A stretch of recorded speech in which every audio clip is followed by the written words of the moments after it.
Hi, welcome to Soge King Recaps. Today I will talk about the first season of the anime titled Hell's Paradise.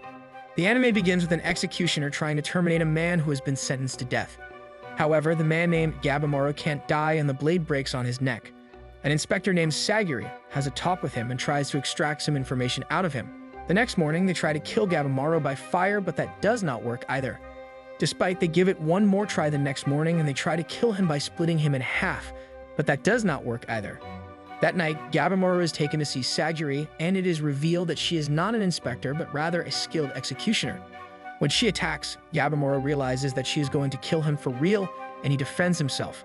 The two of them fight and talk, and it is revealed that Gabimaru was trapped by his town's chief and got arrested even though he's not a criminal. He has been married to the chief's daughter, and his memory of her is the only thing that keeps him alive. Sagiri comes up with a twist and tells him he can be given a pardon, but there is something he has to do in exchange. A place called Paradise has been found, and it is believed that there is an elixir of life hiding there. Although they have sent several missions to that place, all the boats return back with the men being dead.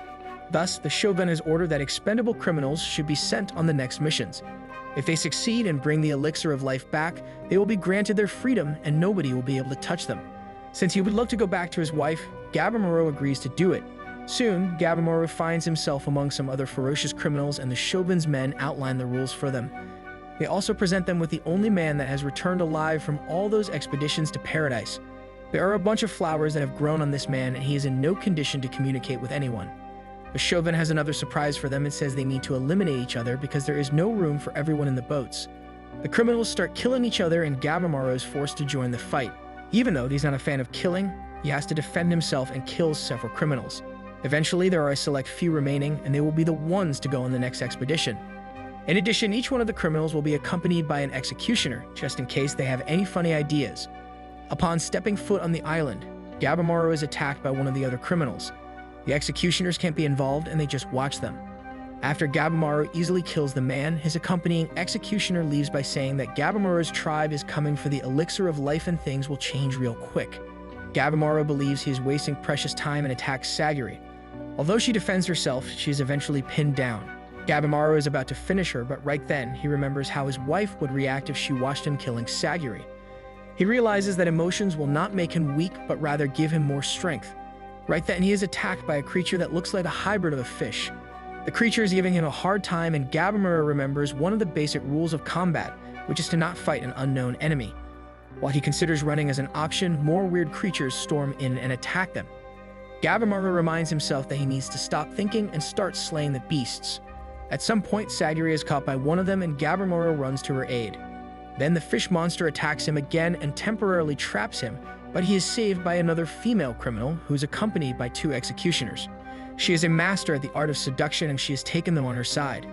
She knows that she and Gabimaru are rivals and they will have to betray one another at some point, but she suggests they work together for the time being to maximize their chances of finding the elixir.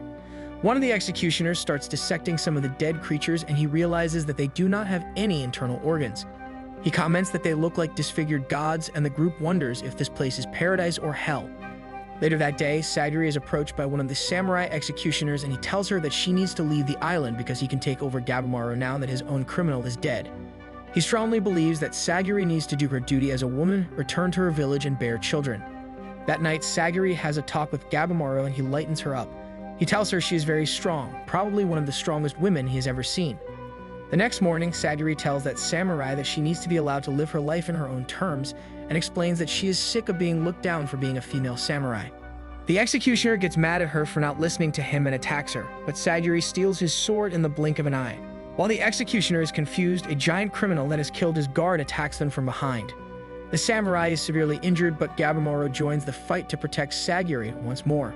Sagiri takes the samurai aside and he now understands what she stands for. She does not like to choose one or two opposites, but rather pick the middle way and accept both of them. Upon realizing that he has been wrong about her, the samurai gives her his sword, which for him is equivalent to giving his soul. Then Sagiri joins the battle against the giant. Gabimaru is happy to see her since he is having a hard time against his enemy. Sagiri tries to find out if the giant has a weak spot, but it seems like all of his body parts are quite strong. In that case, Sagiri and Gabimaru come up with another plan and they light the forest on fire.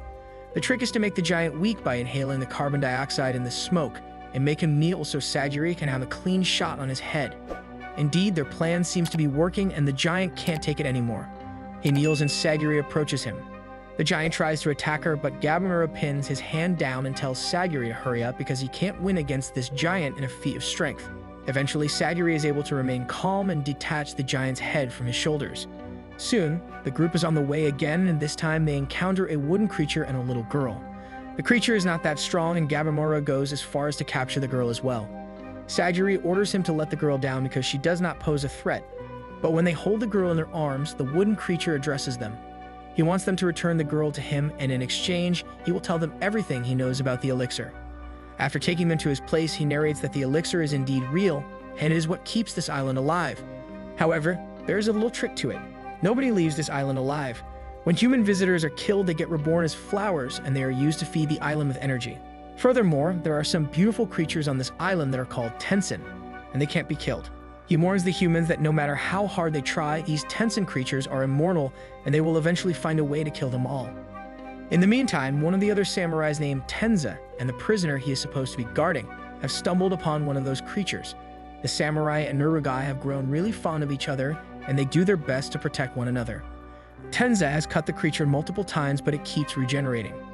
At some point, Tenza gets tired and he unleashes one final attack against the creature, slashing it in multiple pieces. Despite they understand that the creature will come back again, and they start running. Wherever they go, the creature knows how to navigate the forest and catches up with them. Right then, another samurai appears and cuts the creature's head. This samurai's name is Cheyenne, and he has been Tenza's master. The story of them goes way back, and Cheyenne collected Tenza from the streets and held him dear to himself, even though everyone used to tell him that that kid had no potential. Unfortunately, things don't go well for them because there is no way they can defeat the monster. Tenza sacrifices himself to buy some time for the other two and yells at them to run. Although Cheyenne and Narugai would like to stay and fight, Cheyenne grabs her and runs away because he feels he needs to respect Tenza's wish. He is the one sacrificing his life for them after all. Soon enough, it is time for Gabamaro to face that same monster. The two of them fight for quite some time, and the monster has to transform into its flower form to defeat him. Thankfully, Gabamaro is saved moments before he drifts away into the dreamland and becomes a flower. Later, the monster, whose name appears to be Zhu Jin, joins his family, and all of them drink some of the elixir of life to keep themselves young and healthy. Later on, Gabamaro is teamed up with the girl he met earlier, Mai. The thing is, this time she is much older than he remembered her. Not only that, but she can speak a few words as well. The two of them stumble upon one more pair of an executioner and a criminal, and Gabamaro starts asking the girl about the elixir. But right then, they are attacked by more creatures and they have no choice but to keep fighting. While fighting, the prisoner named Tamiya holds the girl on his shoulders and asks her how he can master the flow of energy on this island, which they call Tao. However, the girl signals no with her head and utters the words strong and weak repeatedly. Out of a sudden, a new creature that belongs to a species they call Doshi joins the battle, and he tries to convince Mai to go with him. He reveals two important facts: that Tao can be detected by someone if they are trained for it, and that Mai is a Tensen. Despite Mai does not want to go with them, and Gabamaro jumps in to protect her. As the battle rages, Mai teaches Gabamaro that in order to detect the Tao, he must allow his mind to be strong and weak at the same time. Gabamaro manages to see his Tao, which is huge, and that turns the tables of the battle in his favor. In the meantime, Sagiri's group of allies is attacked by a Tensen, and they are having a hard time fighting against him. Sagiri begins understanding more and more things about Tao, but she can't figure out how to use it in order to kill the Tensen. At some point, she cuts his face, and the Tensen does not regenerate, so the group thinks they have found his weak spot. They gang up on him, and they believe they killed him. However, and that is not quite true, and the Tensen assumes his flower form.